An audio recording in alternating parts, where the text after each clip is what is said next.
Welcome to the Kickstart Your Coaching Edge podcast, where it's all about getting real around all things coaching. And what we know for sure is that what got you here won't get you there. You can't see the spinach in your own teeth. And finally, hang on, because this one's really deep.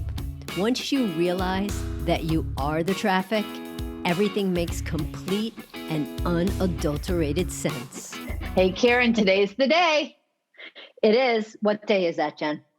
It is the day that we had promised that we would bring a 4-step process all around emotional intelligence as it relates to problem solving.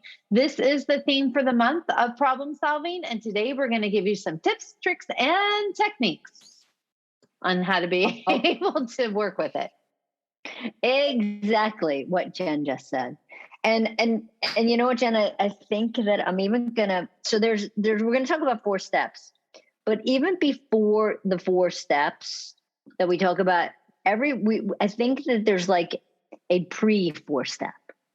What I mean by that is I think that it's really important to have the awareness, right? The awareness of all of everything having to do with emotional intelligence is really, really important. So we need to have the pre-setup.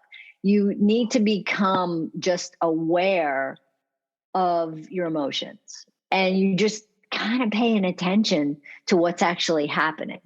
So that's your little pre-thing.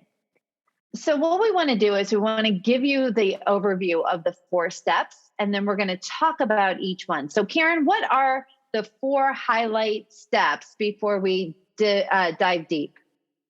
So what we're going to do is we're going to identify our emotions, right? First thing, really important to identify them. Then after we identify them, we really want to understand them. Now that we're starting to get a little bit more comfortable, a little bit more understanding of them, the third thing we want to do is we actually want to do a little bit of a Jedi trick here.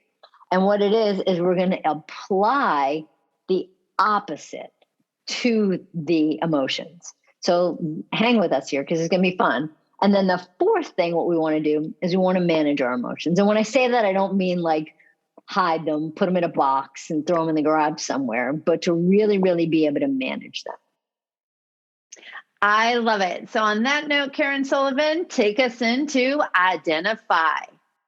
All right. So what we're going to do as far as identifying your emotions, this allows you to identify what you're feeling and then determine what's actually happening for you. Right. So it's really taking that time out. Like when emotions start to happen and we feel them all day long. Right. So if you think about it, we have like 80,000 thoughts that happen for us a day. Right. Now, our emotions, we don't necessarily have 80,000 emotions that go with them, but being able to identify what's really going on for you. Am I happy? Am I sad? Right. Am I aggravated? Am I mad? Or, all the different, am I excited? Am I pumped up? And understanding what's the emotions that are really happening for me. Some people have a little bit more of a flat line to that and a little bit more even keeled. Other people are a little bit more emotional and express their emotions a little bit different. So it's really, really being able to identify what's happening for you. What's going on when you have that thought? Like, what are the emotions that are attached with that? I love that, Kara. So because there's such a wide range of it, right? And often we stop at happy, mad, glad, or sad, right? And really, there's so many different elements and layers of emotions that are out there. So as we talk through this, I want to identify, let's say somebody has a situation and they've identified 3 emotions. Those 3 emotions are frustration, sadness, and confusion. Frustration, sadness, and confusion. And then we can use those 3 emotions as we talk through each of these steps. But you have to be able to identify what is it that I'm feeling right now? What else am I feeling? And what else? So I love that, Kara. So why don't you move us into step number 2 about understand, and we'll go from there. Well, I think that's a huge part of it. You need to understand what's going on, right? What kind of emotions are you experiencing, right? Why are you experiencing whatever it is that you're experiencing? What happens when it is that's when you're experiencing the emotions? What do you do? So what happens? When does these things actually happen? And it's funny, Jen, because when you talked about the frustration and the sad and the confusion, what popped up for me was, what does frustration feel like? And I think that that's really important, because frustration for me can feel very different than frustration for you, right? Sadness for me might feel different than sadness for you. So I think that while we're doing this, after we identify, we really need to understand, like, what does frustration feel like? And I think that it can mean different things at different times. Like, so sometimes frustration for me can be like, I just want to bang my friggin' head against the wall, right? Other times frustration can be the preliminary step before I get pissed off. So being able to really identify what that emotion is and to really understand what's going on is insanely important. A couple other things about understanding, because I love that you said that, right? So even asking yourself, asking your client some of these questions, like, what's creating the frustration? What feels confusing? What is the undercurrent of sadness that's happening here? How are your own expectations about where you should be affecting the way that you feel? So there's so many ways to understand the emotion. What's the value that is being honored here? What's a common theme, right? So if it's frustration, sadness, and confusion, if you were to put a theme around all three of those emotions, what would it be?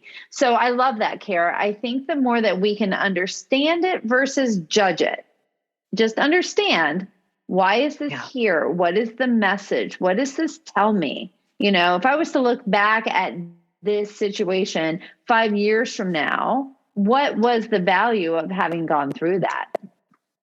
Right. What did you learn? Right. Because that's the thing. Emotions give you information, right? They give you messages, and it's asking yourself, what am I learning about myself? What am I learning about life? What am I learning from these emotions as I get to experience them? So I'm going to take us forward on step 3, which is about applying the opposite. So this is, what did you call it? A Jedi master trick? Yes. Yeah, something like that. I don't know. I love it, but it's true. So one of the things is, once we can identify the emotions, right? So we identified frustration, sadness, confusion.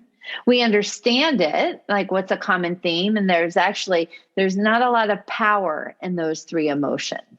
Right? They may feel powerful in terms of our experience of the emotion, but in terms of giving away power, maybe that's a theme that's there. Applying the opposite is to help you gain some objectivity on the situation, the stimulus, the trigger that has caused this to happen.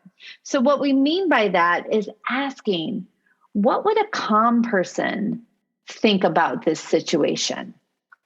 Right? How would a happy person respond to this situation? What kind of clarity is needed for this situation? And you're taking the opposite of what it is that you're experiencing. And that is what it totally ties into problem solving.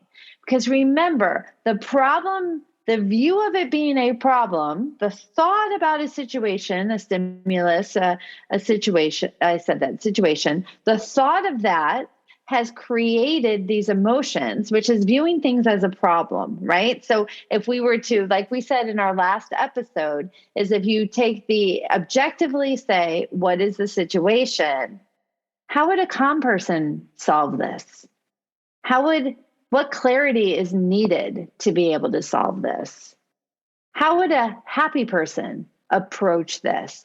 And then all of a sudden, it gives you more data and resources to be able to go into the problem-solving mode. And that is what we mean by applying the opposite. Jen, another thing that I like to do with this is somebody that is completely different than I am. I like that, like almost pulling personalities in also. So somebody that's completely different than me is, how are they going to apply, how are they going to show up? What is it that they're going to actually do? You know, in this situation, if they had stuff thrown at them, what would they do?